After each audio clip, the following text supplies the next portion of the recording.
Hello, everyone. This is Shannon from That's So Poe, and today I'm here with Cynthia from BookWhimsy, and we are going to be doing a discussion of the book Not That Bad, which is edited by Roxane Gay. This is a really, really good book, but it's also very intense, and because it's about a very sensitive topic, rape culture, just wanted to give you guys a heads up that that's going to be a lot of what this discussion is about. So if you're not comfortable with discussions of rape and sexual abuse and harassment, this may not be the video for you. Hi everyone, I'm Cynthia, and just to show the book, since I read the physical copy, if you see it at the bookstore, pick it up. So we're going to go ahead and talk about this book, and mainly what we're going to talk about is some of the big themes that emerged. So in this book, there's a lot about rape as a culture, and so we're going to talk about what that means and what some of these essays really brought up. So the first theme that we both really noticed was that of education about sex and especially about consent.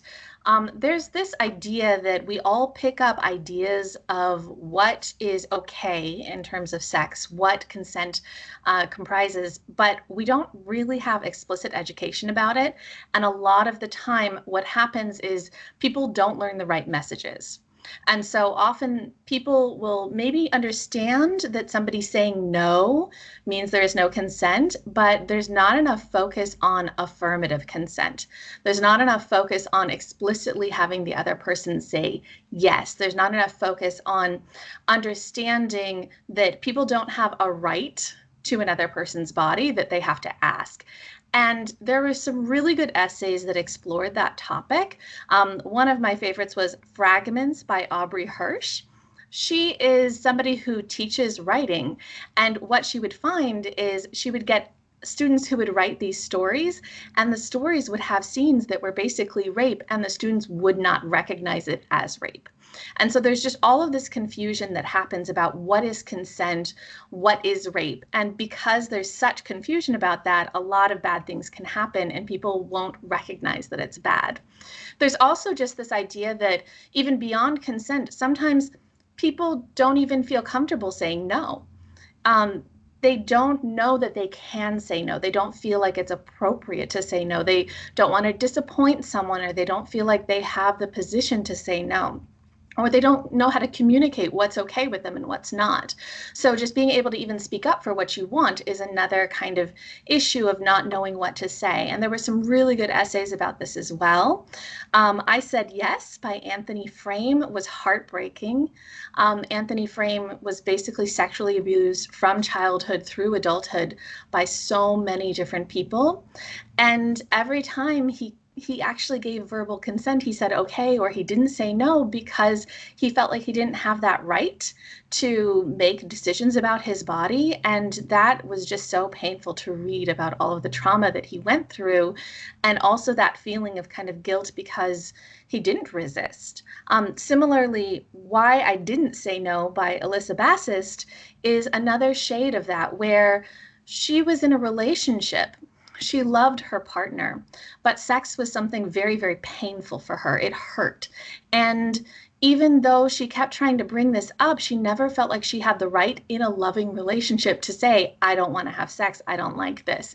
And the people around her were also giving her a lot of messages that really she needed to just get in line and have sex as was expected in a relationship. And so she didn't feel like she could say no. So there's just all of these really confusing aspects of what counts as rape or sexual assault and what counts as consent. And a lot of that is related to kind of the education that we have about it.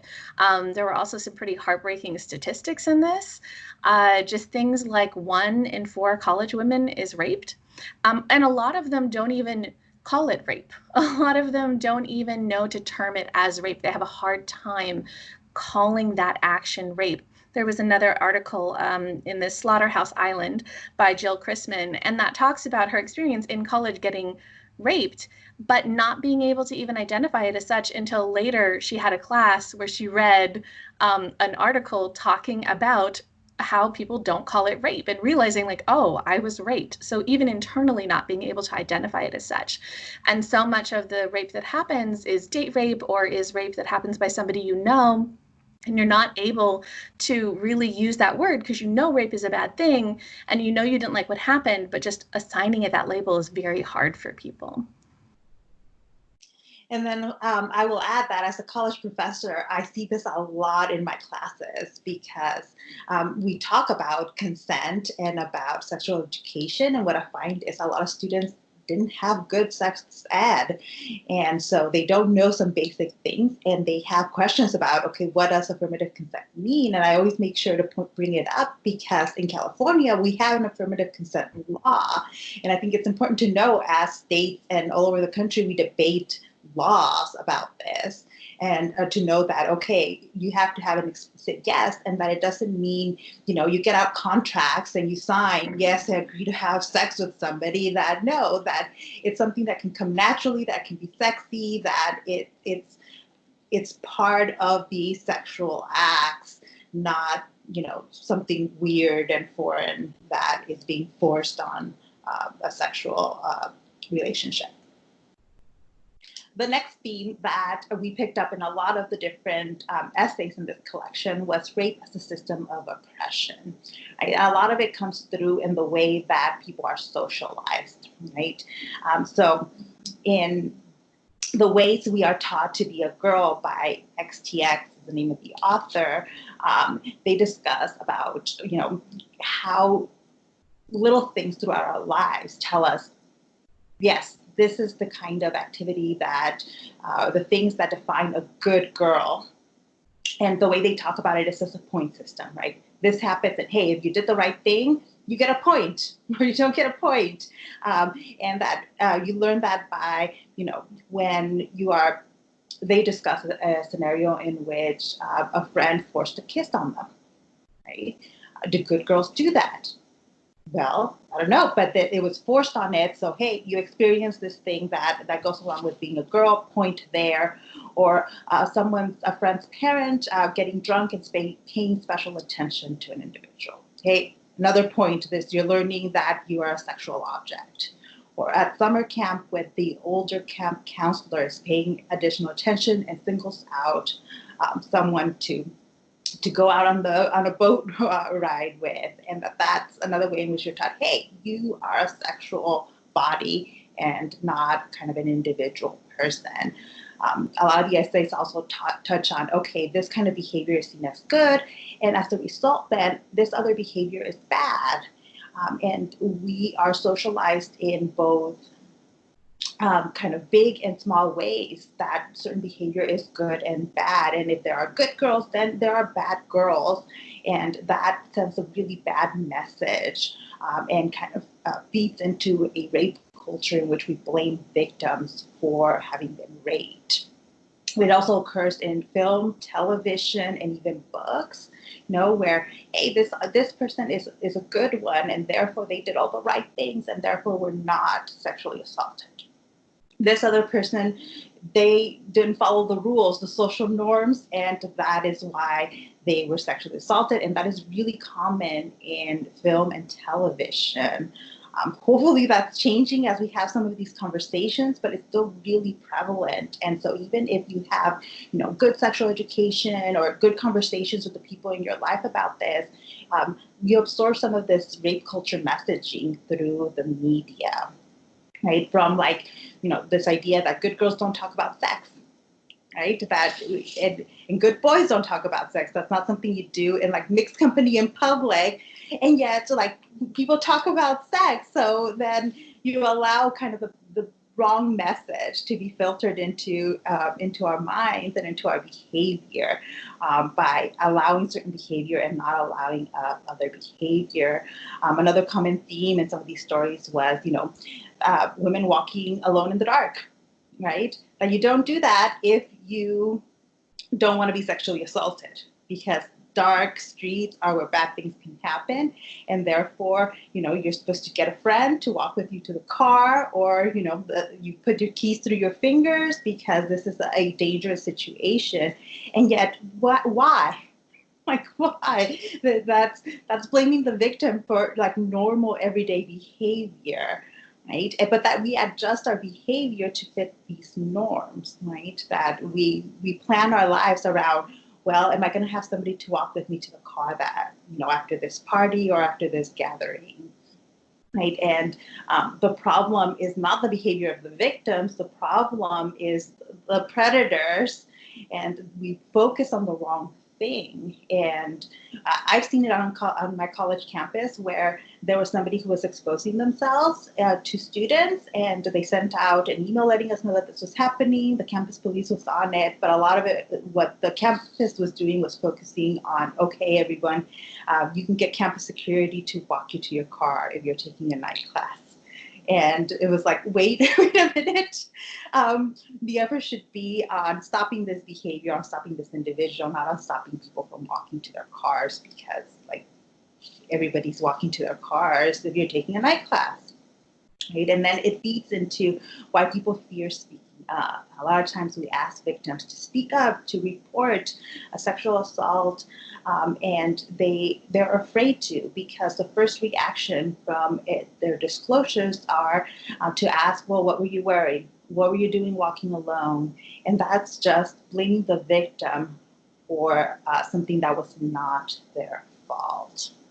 And then lastly, one of the essays, I'm going to butcher the name because it's Floccinaucinihilipilification by Mayer, discussed how rape is a kind of colonization, it's a form of colonization. And they discuss it as, this was a tool that was used by colonizers, by European colonizers in the colonies. They would rape the local population, and that this gets transmitted, right? It's a form of like, hey, if you don't behave, this is what happens. So it's meant to draw those lines of this is good behavior and establish a relationship of power. Right?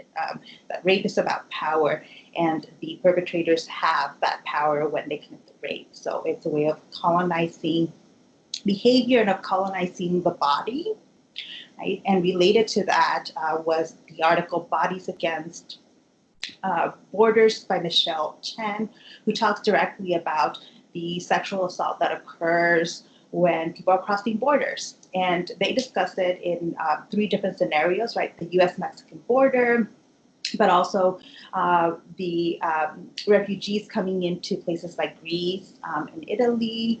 And I think I forget what the third one was, but that this is really common, that migrants know that when they're going to making these dangerous journeys, that part of that danger is sexual assault.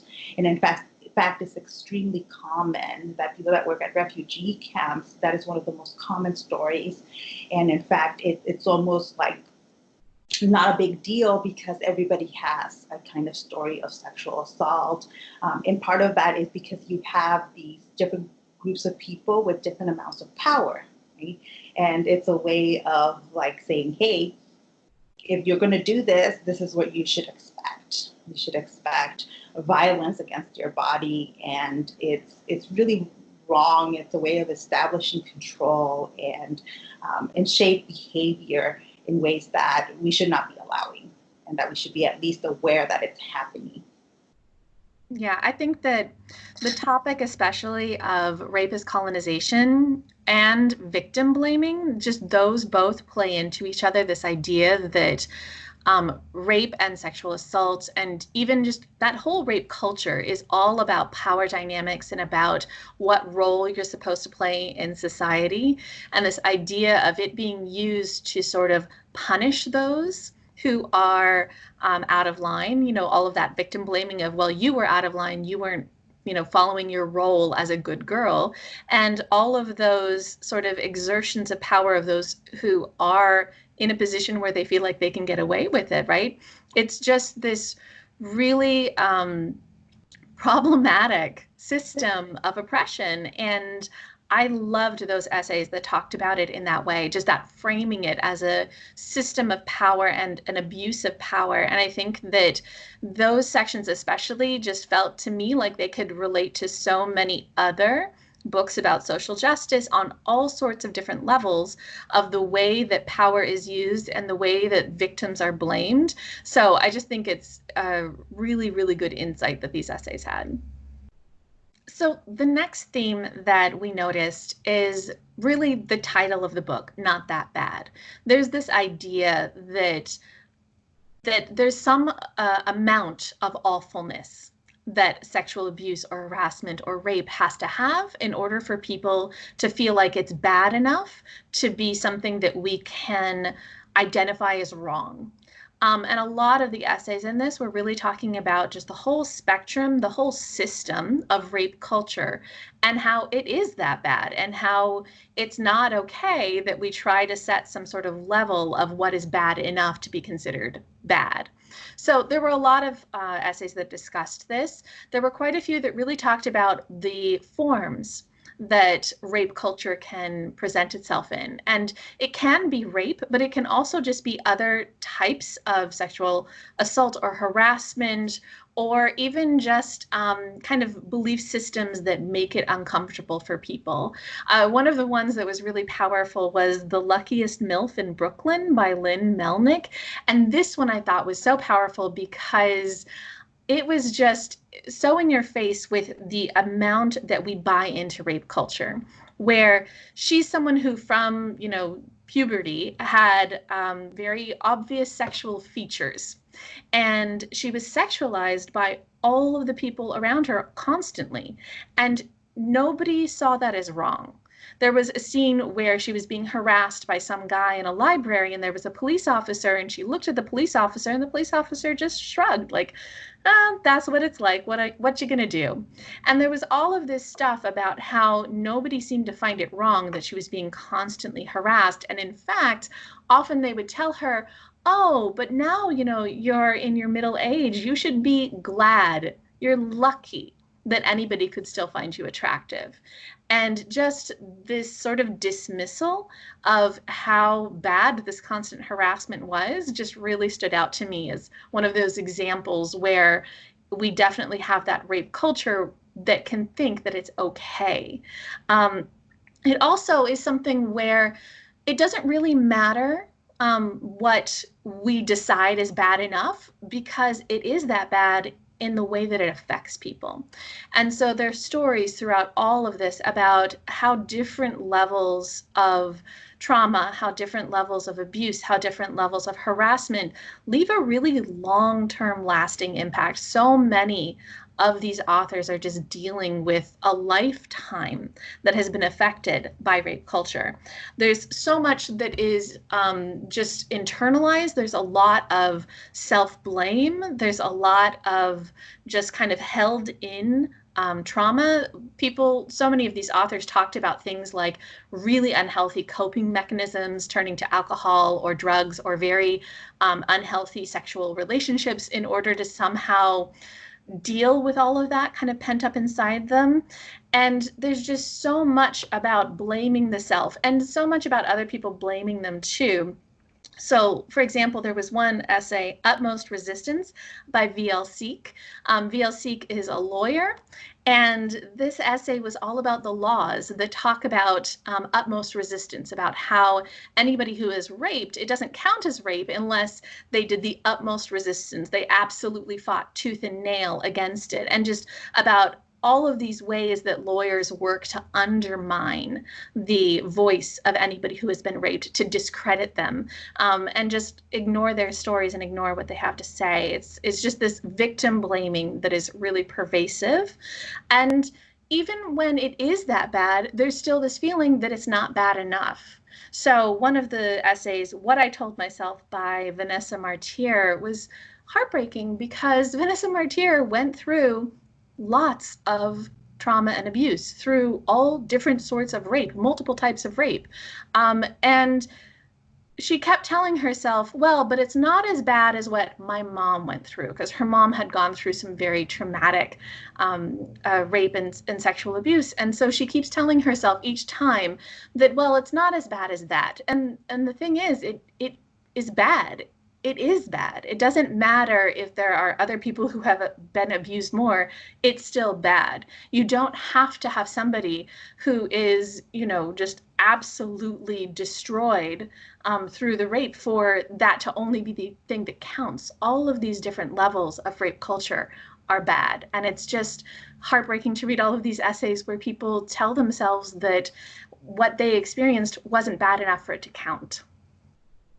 Yes, and what struck me too is that many of these writers were talking about how they were feminists. They read feminist theory and critique, and in their minds they knew it's not that bad, and they've been learning about how these systems of oppression, and so they understand the mechanics, and yet the feeling and the trauma is still there, like that it is that bad because it had an effect on you. And the next theme that comes directly from a lot of the things we're talking about is what can we do then, right? If we can see that these are all elements of the rape culture we live in, what can we do? Not That Loud by Miriam Sola Perez talks a lot about how even if you haven't experienced sexual assault and sexual harassment, that a lot of your romantic and sexual partners will have, just statistically, they will have. And they talked about how all of their partners had that pattern, that she seemed to have been attracted to a lot of people that had stories to share about it, and that one of the things that they learned is how to react to it. And that is something that I picked up in several stories too, the way in which the reactions from an audience that is being disclosed the story of sexual assault can have a lasting impact. You can cause a lot of harm by not reacting in a good way, right? That a lot of it can sometimes be asking questions, right? Asking, well, what were you wearing? What were you doing there at night? And that is just victim blaming. And when that's the initial reaction that a victim gets, that will cause more harm on top of what has already been done. And it's also a way for the audience, so the person who's listening, to make it about themselves too, right? Like, oh my goodness, I'm so sorry you went through this. And sometimes, the person that's hearing the story starts crying or needs reassurance from the victim, and that is also not good for the victim, because they're having to play the role of like therapist or to the person they're disclosing to, and that's what they might be needing, and it takes the focus away from what is important. So what seemed to be a pattern in a lot of these stories was that sometimes victims just want to be listened to. They want to be listened to. They're telling someone because they need that. They need someone to bear witness to what has occurred. They don't need questions, and they don't need the audience to be breaking down about what happened, because they're already experiencing all those emotions. And that it shouldn't be forced on them either, right? One of the stories, Why I Stopped by Zoe Medeiros, talks about how they initially shared their experience. An audience got the victim blaming response and has decided that they're not going to share their story anymore, that is not something that they need, and it's not part of their recovery. So they don't share that story. And that, when somebody maybe gives us a hint, that it is not appropriate to also push them for a full disclosure, because that might cause more harm than good when you do that. One of the things that did seem to help a lot of the victims in these essays was therapy. Get Out From Under It by Stacey May Fowles talked about how therapy really helped her, but also made a really important point that a lot of times you might go to a therapist and they're not the right one. And that can cause harm for a lot of victims, because it means they might never seek help again. And that it's important to find the right therapist, right? One that understands the situation. It is giving the victim what they need, because every victim has a different experience and might need something different. For some, it might be they need to discuss it in great lengths. For others, it might be the opposite. Not discussing it might be more helpful to them, or at least as part of their journey of recovery. And that, to be kind to our sexual partners too, when this stories of victimization are revealed. That means that affirmative consent becomes mandatory, that you want to take things slow if that's what they need, and really listen to them, because they already have trauma associated with these sexual activity. And so it's for a lot of them express needing a partner that listens and can allow them to take things at the pace that they need, right? Yeah, and I feel like it's not just an issue of consent when it comes to sex, but it's consent when it comes to anything. Like, people who are the victims of rape culture, be it harassment or rape or whatever, they've experienced this lack of respect for their autonomy and boundaries.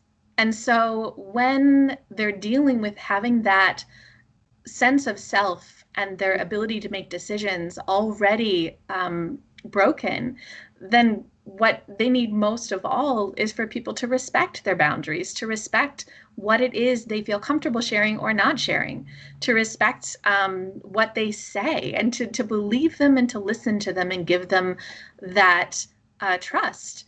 And I think it's just so strange how often the response to people who have gone through one of these traumatic events is to further traumatize them, right? And one of the authors had talked about how when somebody asks for accommodations, you need to not question their need for accommodations. You need to not ask them to prove it, you know?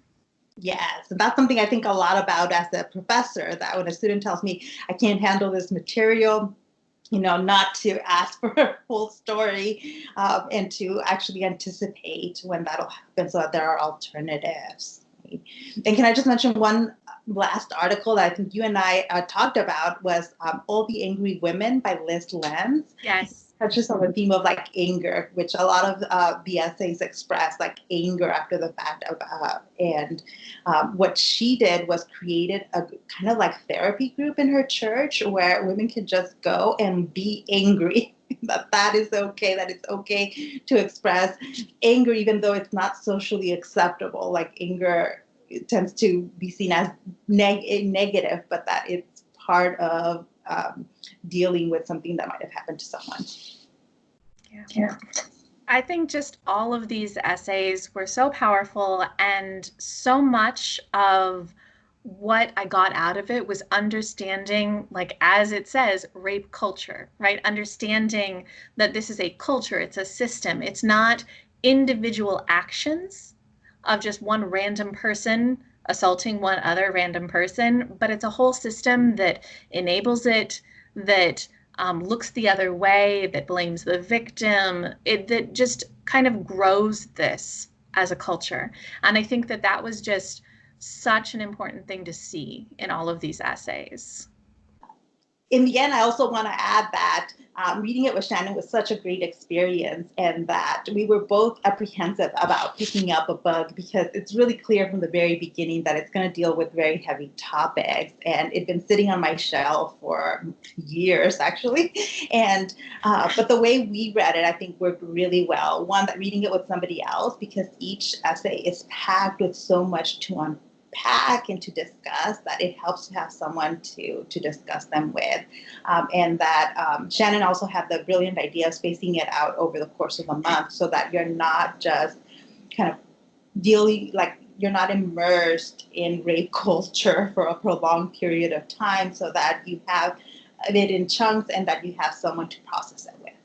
Yeah, the buddy system was so helpful for this. I had been, like you, just wanting to read this for such a long time, but I just couldn't bring myself to. I was just so intimidated by it, and it just helped so much to have a buddy. And, also I think that, like you said, there's so much to unpack. There's so much to really reflect on. And sometimes I find that reflecting in my head isn't as effective as reflecting out loud to another person. And also just, you had a lot of insights and experiences that I didn't have. And so you just learn so much and gain a better ability to think about it as a system. So yeah, I highly recommend this as a buddy read, or, even just doing something like journaling, or just taking that time to kind of get your thoughts out and really analyze stuff. Also, Cynthia and I have talked about how after reading this, it's really affected the way that we've looked at other books that we've read. This definitely was affecting me the month while we were reading it in terms of how I was looking at consent in the books, like romance books that I was reading, and how I see some of this rape culture popping up in other things, or how I see its relationship as a system of oppression to other topics in social justice. So just getting that chance to reflect and see how that is present in all of our life was really, really helpful. Yeah, it really was. So we encourage you to pick up this book. It's very, very much a worthwhile read, and the essays are just beautiful and heartbreaking. And yeah, please, if you have read this book or if you want to read it, if you have any thoughts, please leave us a comment down in the section below.